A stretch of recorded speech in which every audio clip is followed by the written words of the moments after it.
Hello everyone, এখন সময় 7:30। So good morning সবাইকে। গোয়ায় এটা আমাদের প্রথম সকাল।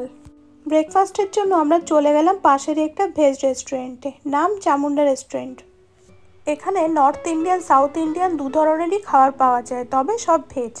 আমরা ব্রেকফাস্টে নিয়েছি 2 প্লেট পুরি সবজি আর একটা ধোসা। আমরা সবাই মিলে শেয়ার করে খাবারটা শেষ করলাম। খাবারের টেস্ট ভালোই লাগলো। আমাদের 3 জনের টোটাল ব্রেকফাস্টে খরচ হয়েছে 400 টাকা। এবার আমরা চললাম বিচের দিকে। আমরা প্রথমে যে বিচটাতে গেলাম নাম কোলবা বিচ। দক্ষিণ গোয়ায় অবস্থিত মনোমুগ্ধকর কোলবা সমুদ্র সৈকতটি গোয়ার অন্যতম দর্শনীয় সমুদ্র সৈকত। 2.5 কিমি দীর্ঘ সমুদ্র সৈকতটি তার সৌন্দর্য বৃদ্ধি করে নারকেল গাছের দোলা দিয়ে আর পাউডারযুক্ত সাদা বালির জন্য।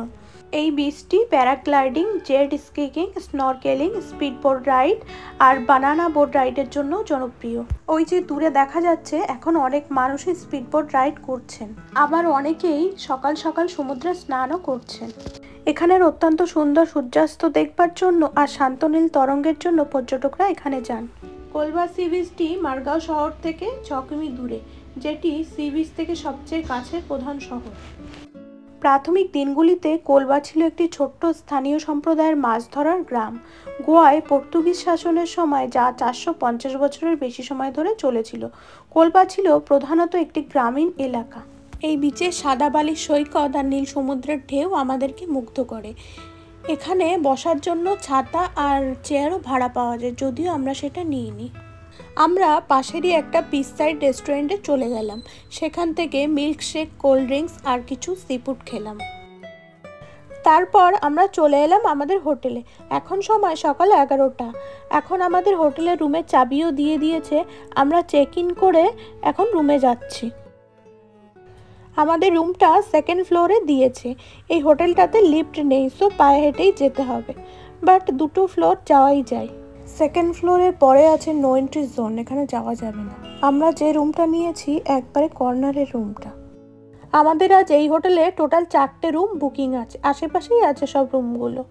রুমে এসেই আগে স্নান করে ফ্রেশ হয়ে নিলাম। এখন আমি আপনাদের সাথে শেয়ার করব আমাদের রুম ট্যুরটা। গেট থেকে ঢুকেই ডান সাইডে আছে একটা টেবিল, জল বা ছোটোখাটো দরকারি জিনিস রাখার জন্য।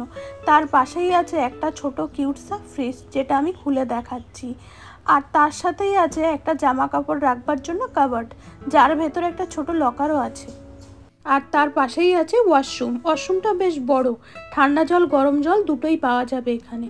বেসিন সহ ঠিকঠাক পরিষ্কার পরিচ্ছন্ন ওয়াশরুমটা। আর রুমের মধ্যে আছে বড় একটা কিং সাইজের কমফর্ট বেড, যেটা যথেষ্ট গদিযুক্ত। আর আছে 2টো চেয়ার সহ একটা টি টেবিল, একটা dressing table, TV, AC, fan. আর একটা সাইডে আছে বড় একটা খোলামেলা কাচের জানলা। এই রুমটির পার ডে আমাদের কস্ট পড়েছে 2500 টাকা করে। তারপর আমরা চলে গেলাম লাঞ্চ করতে। লাঞ্চে আমাদের ছিল চিকেন আর কিছু ফিশ আইটেম।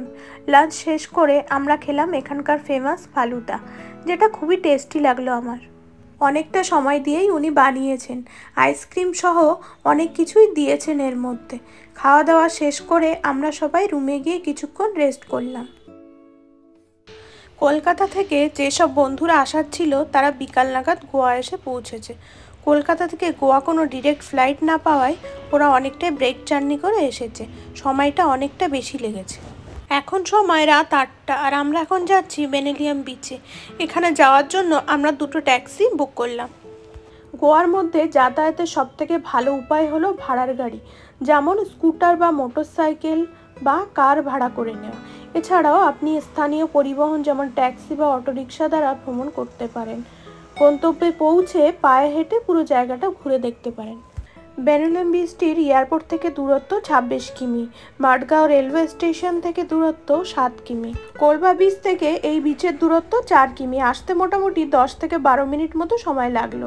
2টো ট্যাক্সিতে আমাদের টোটাল ভাড়া নিয়েছে 800 টাকা। চলুন এবার এসে পড়েছি বেনালেম বিচ। আমরা প্রথমে গিয়ে ভালো একটা জায়গা দেখে সবাই বসে পড়লাম। আমরা অনেকজন ছিলাম, তাই 2টো টেবিল একসাথে করে নিতে হলো। এখানে কিছু কিছু টেবিল আছে যেগুলো কাপড় দিয়ে ছাউনি টাইপ করা আছে, আর লাইট দিয়েও সুন্দর করে সাজানো আছে। আমরা বাইরেটাই বসলাম, খোলা আকাশের নিচে। আমাদের যার যেটা খাওয়ার অর্ডার করার ছিল আমরা অর্ডার করে দিলাম। মোটামুটি 15 থেকে 20 মিনিট মতো লাগবে পড়লো আসতে। বেন্নোলিম হলো ভারতের গোয়া রাজ্যের একটি গ্রাম। দক্ষিণ গোয়া জেলার সালসেট তালুকে অবস্থিত। এর উত্তরে কোলবা গ্রাম, দক্ষিণ পূর্বে মারগাঁও এবং দক্ষিণে ভারকা গ্রাম রয়েছে। এই জায়গাটি বেশ কিছু ঐতিহ্যবাহী কার্পেন্টারদের আবাসস্থল এবং এটি দীর্ঘদিন ধরে গোয়ার কার্পেন্টার ভিলেজ নামেও পরিচিত ছিল। সমসাময়িক বেন্নোলিম হলো একটি জনপ্রিয় সমুদ্র উপকূলবর্তী রিসোর্ট, যা এর সুন্দর ধানের ক্ষেত, বালিময় আবহাওয়া এবং সোনালী বালি সৈকতের জন্য বিখ্যাত। এটিতে গোয়ার একমাত্র ডন বস্কো অ্যানিমেশন সেন্টারও রয়েছে। এই বীচটি খুবই পরিষ্কার আর আদিম সৈকতের একটি খুব দীর্ঘ প্রসারিত। জেট স্কি, প্যারাসেলিং, রিঙ্গো ইত্যাদির মতো অনেকগুলি ক্রিয়াকলাপ রয়েছে। একমাত্র সমস্যা হলো এখানে জিনিসের দাম অনেকটাই বেশি, কিন্তু বীচটি চমৎকার এবং সমুদ্র বরাবর পরিষ্কার শ্যাক আছে। এটি শিশু এবং প্রাপ্তবয়স্কদের জন্য খুবই ভালো। শোনা যায় করোনা ভাইরাস লকডাউনের সময় মানুষের চলাচল হ্রাসের কারণে 2020 সালের জুন মাসে 5টি প্রাপ্তবয়স্ক অলিভ রিডলি কচ্ছপ কয়েক দশক পর বেন্নোলিম সমুদ্র সৈকতে ভেসে গিয়েছিল। কচ্ছপগুলি সমুদ্র সৈকতে মাছ ধরার জালে আটকা পড়ে এবং পরে সেটা উদ্ধার করা হয়। মোটামুটি 20 মিনিটের মধ্যে আমাদের খাবার চলে এলো। আমি জুসে নিয়েছিলাম ভার্জিন মর্জিতো, বাকিরা সবে আলাদা আলাদা জুস নিয়েছিল। তারপর একে একে আমাদের বাকি খাবারগুলোও দিয়ে দিল। আজকে খাবারের মধ্যে আমাদের একটা স্পেশাল ডিশ ছিল, সেটা হলো সি ফুড প্ল্যাটার, যেটার একটারই প্রাইস পড়েছে 2500 টাকা। এটায় অনেক ধরনের ফিশ আইটেম আছে। এছাড়াও আজকের ডিনারের জন্য আমরা অর্ডার করেছিলাম mushroom tikka, fish finger, crispy chicken, manchurian veg, honey chilli potato, spring onion আর 5 স্পাইসেস সি ফুড। আমাদের 9 জনের টোটাল আজকে ডিনারের জন্য খরচ হয়েছে 6090 টাকা। খাবারগুলোও অনেক টেস্টি লাগলো। খাওয়া দাওয়া শেষ করে কিছুক্ষণ সমুদ্রের পাশ দিয়ে হেঁটে এই মনোরম পরিবেশটাকে আমরা উপভোগ করলাম। তারপর হোটেলে ফেরার উদ্দেশ্যে রওনা দিলাম। ফেরার সময় আমরা ওখান থেকে একটা ভাড়ার গাড়ি বুক করলাম, যেটায় একটাতেই 9 জন হয়ে গেছিলো। আমাদের প্রথমে পার পার্সন 100 টাকা করে চেয়েছিল, মানে 900 টাকা, বাট একটু বার্গেনিং করায় ওটা 600 টাকাতেই হয়ে গেছে। এখন অনেক রাত হওয়ায় রাস্তা অনেকটাই ফাঁকা ছিল। আমরা খুব তাড়াতাড়ি হোটেলে পৌঁছেও গেলাম। আজকের দিনটা এইভাবেই শেষ হলো। আবার দেখা হবে কালকে নতুন একটা ব্লগ নিয়ে। Good night.